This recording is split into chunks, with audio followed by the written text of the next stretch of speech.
하나님 말씀은 사사기 1장 1절부터 7절까지 우리 교독하겠습니다.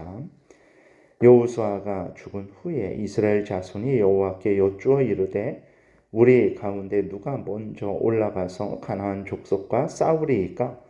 여호와께서 이르시되 유다가 올라갈지니라. 보라, 내가 이 땅을 그의 손에 넘겨 주었노라 하시니라. 유다가 그의 형제 시므온에게 이르되 내가 제비 뽑아 얻은 땅에 나와 함께 올라가서 가나안 족속과 싸우자. 그리하면 나도 내가 제비 뽑아 얻은 땅에 함께 가리라 하니 이에 시므온이 그와 함께 가니라. 유다가 올라가매 여호와께서 가나안 족속과 브리스 족속을 그들의 손에 넘겨 주시니 그들이 베색에서 10,000명을 죽이고 또 베색에서 아도니 베색을 만나 그와 싸워서 가나안 족속과 브리스 족속을 죽이니 아도니 베색이 도망하는지라. 그를 쫓아가서 잡아 그의 엄지 손가락과 엄지 발가락을 자르매 아도니 베색이 이르되 옛적에 70명의 왕들이 그들의 엄지 손가락과 엄지 발가락이 잘리고 내 상 아래에서 먹을 것을 줍더니 하나님이 내가 행한 대로 내게 갚으심이로다 하니라. 무리가 그를 끌고 예루살렘에 이르렀더니 그가 거기서 죽었더라. 아멘. 기도드리겠습니다.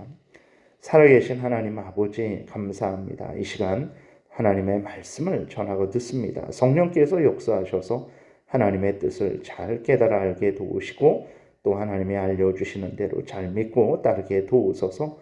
감사드리고 예수 그리스도의 이름으로 기도드렸습니다. 아멘. 오늘은 사사기를 이제 처음 우리가 살펴보게 됐는데 본문은 이제 내일부터 우리가 살펴보는 것으로 하고 오늘은 사사기 전체적인 개론에 대해서 짧게 말씀을 드리겠습니다.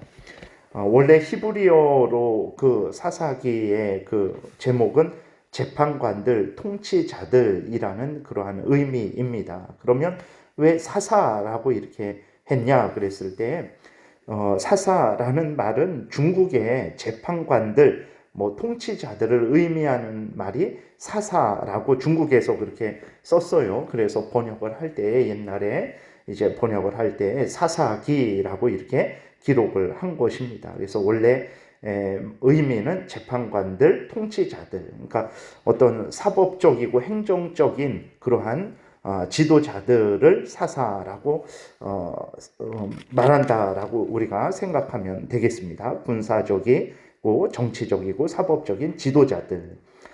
그 다음에 사사기에 나오는 지도자는 총 14명입니다. 근데 이제 드보라가 원래 이제 바락에게 하나님의 말씀을 전해서 하나님의 뜻을 행할 것을 요구했는데 바락이 그렇게 하지 못하죠. 그래서 바락을 참된 사사로 이제 보지 않고 빼고 그 다음에 아비멜렉이 있었죠. 스스로 왕이 된 아비멜렉입니다.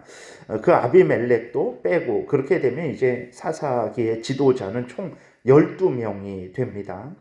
그 다음에 우리가 사사기라고 이렇게 해서 이스라엘의 유명한 대단한 그러한 사사들을 높이는 것으로 생각을 하면 안 됩니다. 왜 그러냐면 이 사사기 전체 내용은 사사들을 높이는 것이 아니라 이스라엘의 그 부패, 죄의 심각성을 지적하고 하나님의 심판을 분명하게 드러내고 있기 때문에 그렇습니다. 그래서 사사기를 통해서는 사사들의 대단하고 훌륭한 점을 우리가 봐서는 안 되고, 물론 이제 훌륭하고 대단한 사사도 있죠. 그러나 보게 되면 그 사사들도 죄로 오염되고 부패된 사사들이 많아요.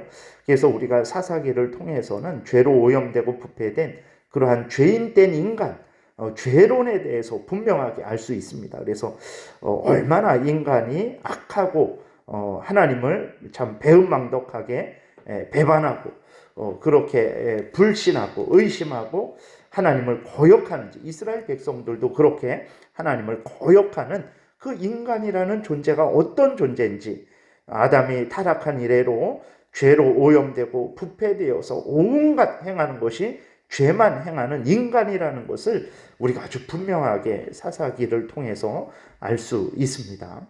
그 다음에 또 인간의 죄, 아주 극악한 죄, 하나님을 아주 근본적으로 의심하고 불신하고 따르지 않는 불순종의 죄만, 죄된 인간만 발견하는 것이 아니라 이러한 인간을 불쌍히 여겨주시고 용서하시고 회복시키시는 하나님의 크신 그러한 은혜, 용서와 사랑도 또 물론 심판을 하시지만 하나님의 심판과 용서와 사랑을 분명하게 알 수 있습니다.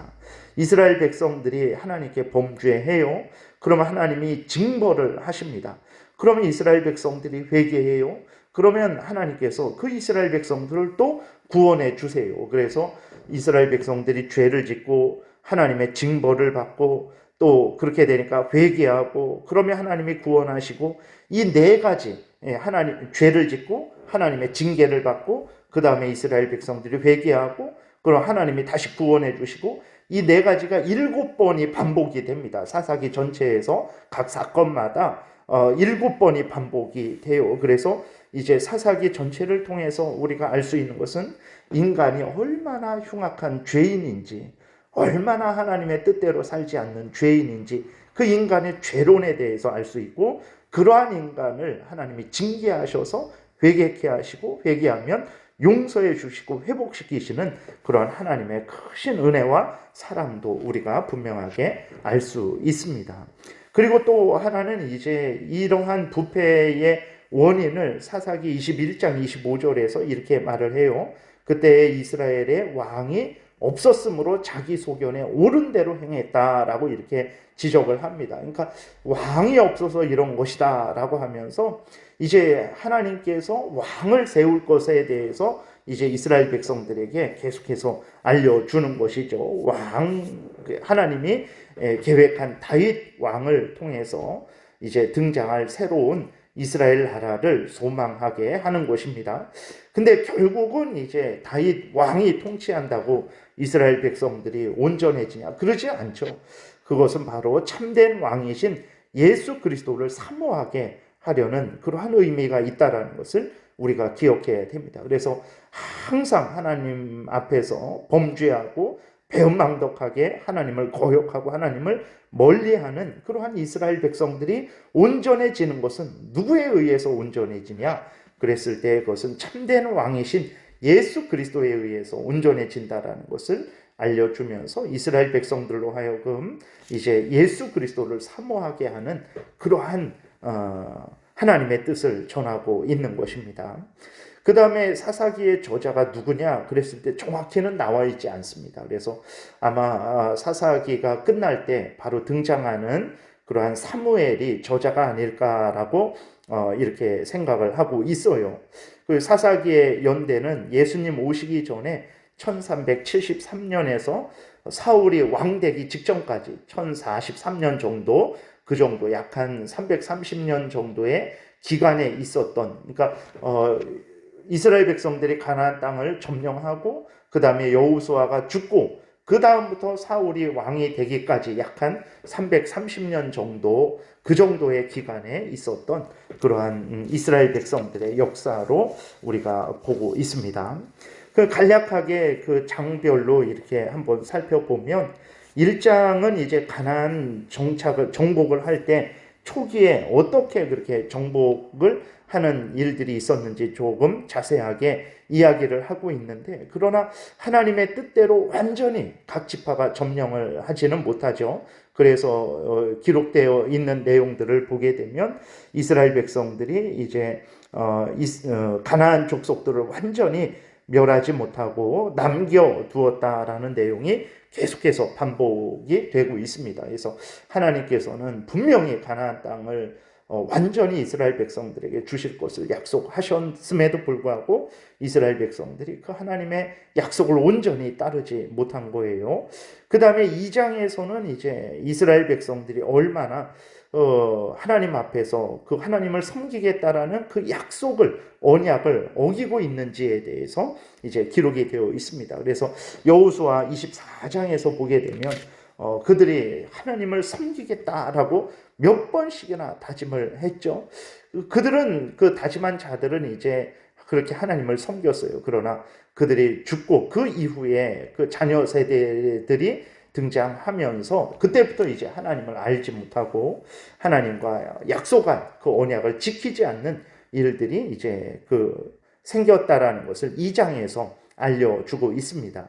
그리고 3장에서는 이제 사사들이 본격적으로 등장을 하고 있어요. 3장부터 12장까지 보게 되면 3장부터 16장까지 보게 되면 이제 사사들이 그렇게 나오고 있습니다. 그래서 3장에서는 운니엘 사사 온니엘이 메소포타미아를 대적하는 내용이 있고, 에훗이 모압을 대적하고, 삼갈이 소모는 막대기로 블레셋을 대적하는 내용이 기록되어 있습니다. 그래서 그리고 또 4장 5장에서는 이제 여자 사사 드보라와 또 바락이 가나안 왕 야빈과 군대장관 시스라를 대적하는 그러한 내용이 기록되어 있고, 6장에서는 6장부터 이제 9장까지는 기드온에 대해서 나오고 있습니다. 그래서 6장부터는 기드온이 하나님의 그러한 부르심을 받아서 300용사로 미디안 온 그러한 군대를 멸하는 그러한 내용이 기록되어 있고, 그 다음에 기드온이 죽은 다음에 그 아들 아비멜렉 악한 자죠. 다른 그 형제를 죽이고 자기가 왕이 되어서 이렇게 잠깐 동안 다스리는 그러한 내용이 기록되어 있습니다. 10장에서는 돌라 야일이 나오고 있어요. 그 다음에 11장에서는 이제 입다가 나오고 있습니다. 그래서 암몬 족속과 그렇게 전쟁하는 내용이 기록되어 있고, 12장에서는 이제 입산, 엘론, 압돈 이러한 사사가 나오고 있습니다.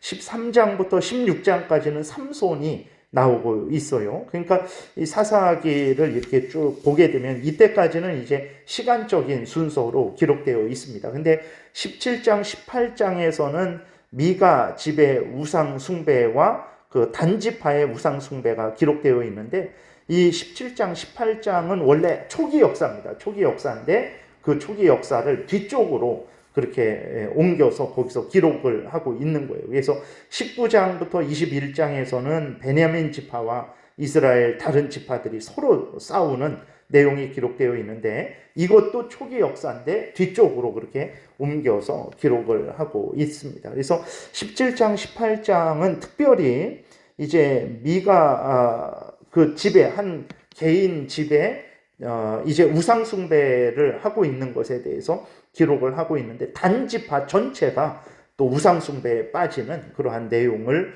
기록하고 있습니다. 그러니까 그 당시에 얼마나 이스라엘 백성들이 하나님 앞에서 온전히 생활하지 않았는지, 하나님을 믿고 섬기지 않았는지를 알 수 있고, 특별히 19장부터 21장은 이제 아주 심각한 위기가 있었죠. 그 레위인이 첩을 둡니다. 그리고 그 첩을 데리러 갔다가 그 집으로 돌아가는 중에 베냐민 지파에 있는 기브아 사람들에 의해서 동성애를 요구당하고 또 그 첩을 겁탈을 당하게 됩니다. 그래서 그 첩이 죽어요. 그 이스라엘 백성들이 이런 일을 하고 있는 거예요. 그래서 그 첩이 죽으니까 그 레위 사람은 그 첩의 시체를 12부분으로 잘라서 각 지파에게 보냅니다. 그래서 이스라엘 11지파가 베냐민 지파와 싸우죠. 그래서 베냐민 지파가 거의 전멸하게 되었습니다. 겨우 이를 회복하기 위해서 또 방법을 강구하는데, 길르앗 야베스 사람들의 그 여자들을 빼앗아 와요. 그래서 베냐민 지파와 결혼을 하게 하죠. 그러니까 그래서 겨우 베냐민 지파가 살아남는데, 이 전체 이스라엘 백성들의 그 가나안 땅에 들어가서 이후에 그 역사를 보게 되면 1장부터 끝장까지 이스라엘 백성들의 온갖 죄, 범죄, 하나님을 거역하는 죄, 하나님의 율법을 따르지 않는 죄로 가득 차 있습니다. 그래서 사사기를 보게 되면 인간이 얼마나 하나님을 거역을 하고 있는지를 아주 분명히 알 수 있죠. 오늘날도 이런 것은 거의 변하지 않습니다. 교회가 이렇게 저렇게 그리스도인들에게도 또 세상 사람들에게도 이렇게 참 책망의 말을 많이 듣는데, 참 그렇죠. 마땅히 교회가 하나님 앞에서 온전한 삶을 살아야 되는 거예요. 그러나 역사적으로도 보게 되면 인간들 스스로의 힘으로 하나님 앞에서 온전하게 살았던 적이 없습니다. 그래서 다시 한번 그러면 어떻게 이 교회가 유지되는 것인가? 그것은 이스라엘 백성들이 하나님의 은혜에 의해서 이 사사시대 이렇게 하나님 앞에서 범죄하고 패역했는데 그 생명을 유지하고 그 민족 이스라엘이 계속해서 유지됐던 것은 이스라엘 백성들의 힘과 지혜와 능력과 공로에 의한 것이 아니고 하나님의 용서와 사랑에 의해서 그렇게 된 거죠. 마찬가지입니다. 오늘날 교회들이 마땅히 하나님의 영광을 드러내야 됩니다. 그게 하나님의 뜻이에요. 그런데 하나님의 영광을 온전히 드러내는 그러한 일들이 거의 없죠. 그러면 어떻게 해야 되는가? 그렇게 하기 위해서 진정으로 하나님의 영광을 드러내기 위해서 우리는 정말 우리의 자신의 교만함을 버리고 우리 자신의 지혜와 능력을 버리고 살아계신 하나님을 의지하고 하나님이 이 성경 말씀에서 알려주신 대로 믿고 따를 때 정말 교회가 교회다워지는 것이고 교회가 세상의 빛과 소금의 역할을 하게 되는 것입니다. 그래서 다시 한번 우리들이 이 사사기를 살피면서 우리들의 모습을 발견을 해야 되는 거예요. 그러지 않고 이스라엘 그 사사기 시대에 이스라엘 백성들은 그렇게 약했지만 우리는 그렇지 않다 이러면 안 됩니다. 사사기를 보면서 우리의 모습이 바로 이런 모습이구나. 그런데도 우리가 사는 것, 교회가 사는 것은 하나님의 은혜와 사랑에 의해서 용서에 의해서 사는 것이구나. 이것을 깨달아 알고 하나님을 더 의지해야 됩니다. 그리고 하나님의 말씀에 더 창념을 해서 그 말씀을 더 따라서 살아가야 되는 거예요. 그래야 우리가 사사기 시대에 그러한 이스라엘 백성들의 잘못을 반복하지 않고 하나님이 원하시는 대로 교회가 빛과 소금의 역할을 하나님의 영광을 드러내고 세상을 복되게 하는 이 귀한 역할을 할 수 있는 것입니다. 그리고 이 모든 일들은 우리 구주 예수 그리스도의 그 대속의 십자가의 공로에 의한 것임을 전적으로 기억을 해서 우리가 항상 우리 자신을 자랑하고 홀로 서려고 하는 교만한 마음을 버리고 예수 그리스도를 의지하는 가운데 이 모든 일들을 행해야 되겠습니다. 오늘은 여기까지 말씀드리고 내일부터 이제 본문으로 구체적으로 들어가겠습니다. 기도드리겠습니다. 살아계신 하나님 아버지 감사를 드립니다. 이스라엘이 가나안 땅을 차지해서 하나님의 크신 약속의 성취, 은혜를 받았는데 그것을 온전히 감당하지 못하고 늘 범죄하고 늘 하나님을 거역하고 대적한 그 모습을 우리가 또 사사기를 통해서 확인하게 됩니다. 여전히 우리들은 하나도 변함이 없이 하나님 앞에 온전히 설 수 없음을 깨달아 알게 하시고 이러한 사사기의 그러한 죄된 모습을 보면서 우리들의 교만을 버리고 하나님을 더욱더욱 사랑하고 의지하고 우리 마음대로 살아가는 것이 아니라 하나님이 성경에서 알려주시는 하나님의 이 성경 말씀 따라 하나님의 뜻 따라 살아가서 하나님의 영광을 온전히 드러내며 우리들의 본분을 온전히 감당하게 도와주옵소서. 감사드리고 예수 그리스도의 이름으로 기도드렸습니다. 아멘.